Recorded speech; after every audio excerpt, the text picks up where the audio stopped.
บางคดีใช้เวลาหลายปีเพื่อค้นคว้าว่าใครเป็นผู้ก่อเหตุแต่มีบางคดีที่เจ้าหน้าที่รู้ชื่อของบุคคลนั้นตั้งแต่วันแรกสิ่งที่ยากกว่าคือการตามหาเขาให้พบเมื่อชายคนหนึ่งหายตัวไปสิ่งที่หายไปพร้อมกับเขาอาจไม่ใช่แค่ตัวบุคคลแต่อาจเป็นคำตอบของคำถามที่หลายหน่วยงานพยายามไขมานานการหลบหนีที่ประสบความสำเร็จไม่ได้เกิดจากความเร็วแต่มักเกิดจากการทำให้ตัวเองดูเหมือนไม่มีตัวตนเรื่องราวในตอนนี้ไม่ใช่เรื่องของการหลบหนีเพียงอย่างเดียวแต่คือเรื่องของชายคนหนึ่งซึ่งการถูกจับกุมอาจมีความหมายมากกว่าอิสรภาพของเขาเองการหลบหนีไม่ได้เริ่มจากการวิ่งแต่มันเริ่มจากการหายไปจากสายตาหายไปจากกิจวัตรแต่ในหลายครั้งหายไปจากโลกที่ผู้คนเคยรู้จักสำหรับบุคคลที่ถูกติดตามชีวิตประจำวันอาจกลายเป็นความเสี่ยงทุกการเคลื่อนไหวทุกสถานที่ทุกคนที่พบล้วนเพิ่มโอกาสให้ถูกพบตัวการหายตัวที่สมบูรณ์แบบไม่ใช่การทำให้ทุกคนตามหาไม่เจอแต่คือการทำให้ไม่มีใครรู้ว่าควรเริ่มมองหาที่ไหนหลังจากออกจากเรือนจำเรื่องราวในช่วงเวลาต่อมามีข้อมูลจากหลายแห่งซึ่งบางส่วนสอดคล้องกันและบางส่วนยังเป็นประเด็นถกเถียงการสืบสวนของหลายหน่วยงานจึงต้องอาศัยการรวบรวมข้อมูลจากเอกสารคำให้การและหลักฐานที่เกิดขึ้นภายหลังเมื่อเวลาผ่านไปสิ่งที่มีค่ามากที่สุดไม่ใช่เงินไม่ใช่อาวุธแต่คือเวลาทุกวันที่ยังไม่ถูกพบตัวคือเวลาที่ผู้ตามล่าต้องเริ่มต้นใหม่อีกครั้งชายคนหนึ่งซ่อนตัวจากสายตาผู้คนได้แต่ในอีกด้านหนึ่งมีคนอีกจำนวนมากที่กำลังเริ่มต่อภาพของเขาขึ้นใหม่ไม่ใช่จากการพบตัวแต่จากร่องรอยที่เขาทิ้งไว้เมื่อบุคคลหนึ่งหายตัวไปการสอบสวนไม่ได้เริ่มจากการบุคคลทุกอาคารแต่เริ่มจากคำถามง่ายที่สุดเขาเคยเชื่อมโยงกับใครบ้างสำหรับผู้สืบสวนเครือข่ายไม่ได้หมายถึงคนกลุ่มหนึ่งเสมอไปแต่มันคือความสัมพันธ์ข้อมูลเวลาและเหตุการณ์ที่เมื่อนำมาต่อกันจะเริ่มเผยให้เห็นภาพที่ใหญ่ขึ้นคดีลักษณะนี้ไม่ได้ถูกขายด้วยหลักฐานชิ้นเดียวแต่เกิดจากการประกอบเศษข้อมูลที่ในตอนแรกอาจดูไม่เกี่ยวข้องกันเลยในขณะที่เมืองยังคงดำเนินต่อไปตามปกติการสืบสวนก็ดำเนินไปเช่นกันส่วนใหญ่ไม่ได้เกิดขึ้นต่อหน้ากล้องแต่เกิดขึ้นในห้องทำงานที่เต็มไปด้วยการอ่านการตรวจสอบและการตั้งคำถามเมื่อเศษข้อมูลเริ่มเชื่อมต่อกันเป้าหมายของการสืบสวนก็เริ่มเปลี่ยนจากการตั้งคำถามว่าเขาอยู่ที่ไหนไปเป็นเราจะพิสูจน์สิ่งที่เราสงสัยได้อย่างไรเครือข่ายที่อันตรายที่สุดอาจไม่ใช่เครือข่ายที่มองเห็นได้แต่คือเครือข่ายของข้อมูลเมื่อประกอบครบสามารถเปลี่ยนการคาดเดาให้กลายเป็นหลักฐานเมื่อการสืบสวนขยายออกไปมากกว่า1ประเทศสิ่งที่ต้องประสานกันไม่ใช่แค่ข้อมูล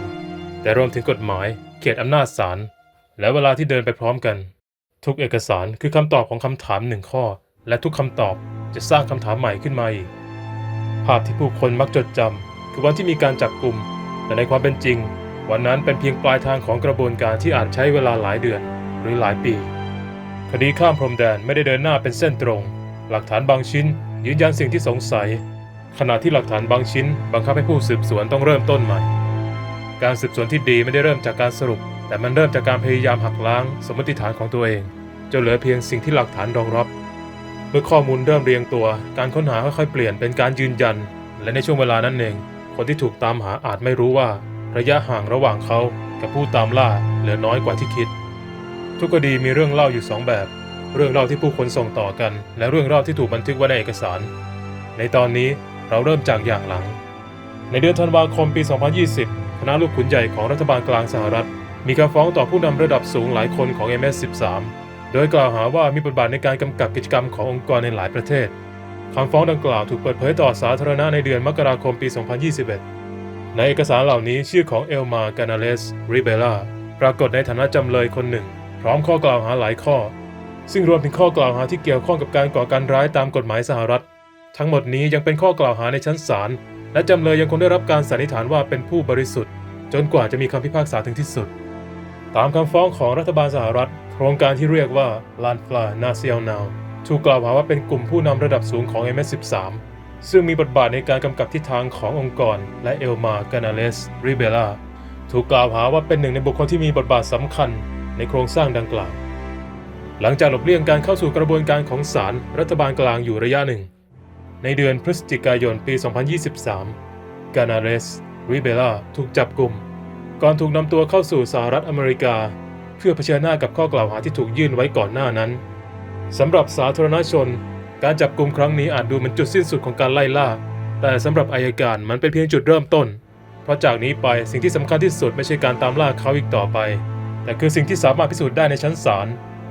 เมื่อการไล่ล่าสิ้นสุดลงการต่อสู้ด้วยหลักฐานจึงเริ่มต้นขึ้นในคดีขนาดใหญ่ช่วงเวลาที่อันตรายที่สุดไม่ใช่วันที่ทุกคนเริ่มค้นหา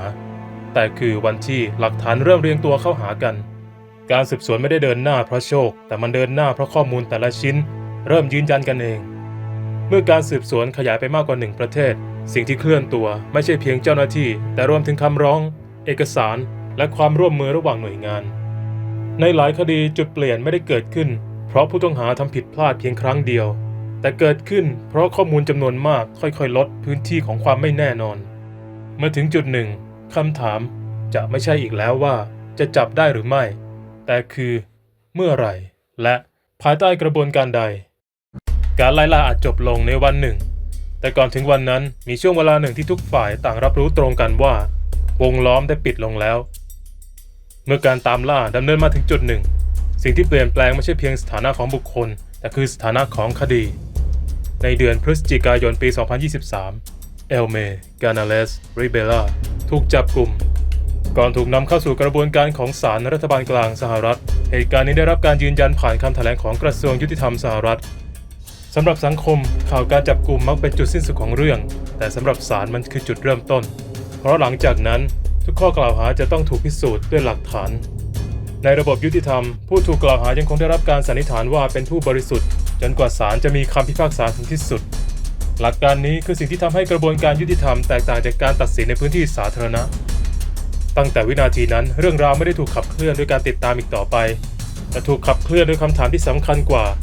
สิ่งใดที่สามารถพิสูจน์ได้ในชั้นศาลการจับกุมไม่ได้ตอบทุกคำถามมันเพียงทำให้คำถามเหล่านั้นถูกนำเข้าสู่สถานที่ที่หลักฐานมีความสำคัญที่สุดในคดีข้ามพรมแดนการเปลี่ยนสถานที่อาจเป็นเพียงรายละเอียดหนึ่งของกระบวนการแต่ในทางกฎหมายมันคือช่วงเวลาที่เขตอำนาจศาลเริ่มมีผลอย่างเต็มรูปแบบผู้คนมักจดจำภาพของการควบคุมตัว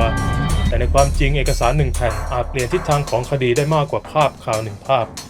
ห้องนี้ไม่ได้มีหน้าที่ตอบคำถามว่าใครถูกเกลียดมากที่สุดแต่มีหน้าที่ตอบคำถามว่าสิ่งใดได้รับการพิสูจน์แล้วสำหรับผู้ที่เฝ้าติดตามคดีนี้การจับกุมอาจเป็นข่าวใหญ่แต่สำหรับศาลทุกอย่างเพิ่งเริ่มต้นเมื่อการส่งตัวสิ้นสุดลงการเดินทางของบุคคลหนึ่งก็เปลี่ยนการเดินทางของคดีและจากช่วงเวลานี้เป็นต้นไปทุกคำกล่าวหาจะต้องเผชิญกับมาตรฐานเดียวกันคือมาตรฐานของหลักฐานเมื่อข่าวใหญ่ผ่านไปเมืองก็ยังตื่นขึ้นเหมือนเดิมถนนสายเดิมผู้คนกลุ่มเดิมชีวิตประจำวันยังคงดำเนินต่อการจับกุมบุคคลหนึ่งอาจเปลี่ยนเส้นทางของคดีแต่ไม่ได้หมายความว่าจะเปลี่ยนเงื่อนไขทั้งหมดที่ทำให้องค์กรอาชญากรรมเติบโตขึ้นตลอดหลายทศวรรษ MI13 ไม่ได้ดำรงอยู่เพราะบุคคลเพียงคนเดียวแต่การเปลี่ยนแปลงขององค์กรลักษณะนี้ไม่อาจอธิบายได้ด้วยเหตุการณ์เพียงเหตุการณ์เดียวแฟ้มคดีเล่มหนึ่งอาจปิดลงแต่คำถามอีกหลายข้อยังเปิดอยู่ภาพพระอาทิตย์ขึ้นไม่มีคนไม่มีรถเพียงแสงค่อยๆส่องผ่านเมืองเครื่องจักรไม่ได้มีชีวิตมันไม่มีความโกรธไม่มีความแค้นและไม่รู้จักการให้อภัยมันเพียงเดินหน้าต่อตามหลักฐานตามกฎหมายและตามเวลาที่ไม่เคยหยุดเดิน